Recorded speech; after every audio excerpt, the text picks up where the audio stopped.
So I was going through some of my bills that I received regarding my broken skull injury that I had from July 2018. And I went around to a lot of doctors and hospitals and had this looked at, and I never got a proper diagnosis on this thing. But I did receive many bills, some for hundreds and some for thousands of dollars. This one is from R1 Medical Financial Solutions. They're located in the U.S. state of Arizona, P.O. Box 42008, Phoenix, Arizona 85080-2008.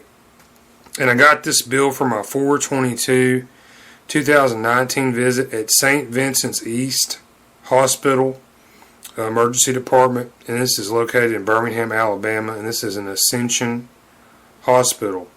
Now, the bill is for the amount of $2,185.60. So I wanted to make this video and let this bill collector, R1 Medical Financial Solutions, and anybody who does business with them, just wanted to let them know, who they're collecting money for and what the payments involve. Okay, so this is what happened to me. So I went to the emergency department 4/22/2019, and I had a computed tomography scan. That's a CT scan without contrast, and I had a series done on my head, my skull, and my neck as a cervical vertebrae column. So I still have all my records from this visit. I got my armband and some business cards I received. And I show here how I was checked in. I thought my neck was broken, and I couldn't move my head easily.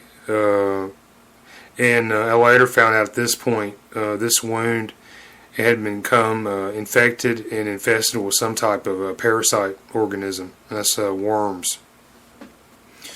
So I had both of these CT series done, and the nurse who saw me in the emergency department in this hospital, she came in after the scans and said I was good to go.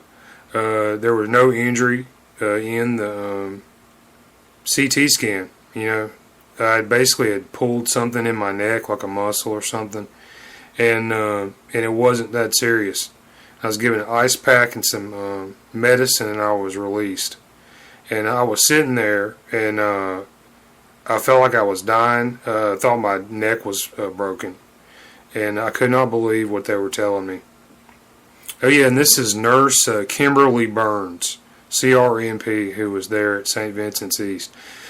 And later on I went back and got all my printed records, the charts, and I got the original CT images, and that's of the head and cervical region. So I'll show here the pictures from the CT scan, and you can see what my injury was. Later on I got this bill for over $2,000 from this visit, and I was basically told I didn't have an injury. Alright, I knew otherwise. Went and got my records. So the radiologist who looked at these pictures, this is Julian Patrick Druhan, and his report of the CT head or brain without contrast, he notes that no acute intracranial abnormality was identified.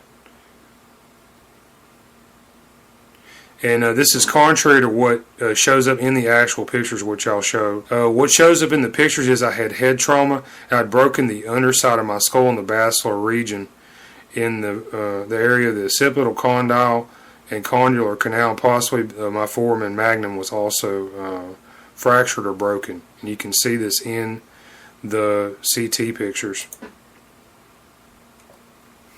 The same crack in my skull, it shows up in the cervical scan as well. So they did 2 separate scans. You can see the time codes.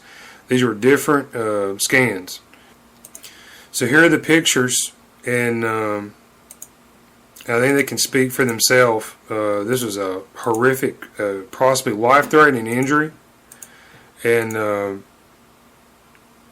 I was not given adequate treatment for this injury. I believe I may have been a victim of patient dumping, and this is a violation of a United States federal law. This is EMTALA, EMTALA, and this law states that when you go to the emergency department in a hospital in the United States of America, they are obligated to treat you, the patient, based on your injury. So what I've found happened to me is, because I don't have insurance or a job or a source of income, the hospitals will use misdiagnosis to circumvent complying with this law. So you can see here I've broken my skull in the CT pictures, and then and later I got this bill for $2,185.60 from R1 Medical Financial Solutions, P.O. Box 42008, Phoenix, Arizona, working for St. Vincent's East Hospital, Ascension, Birmingham, Alabama.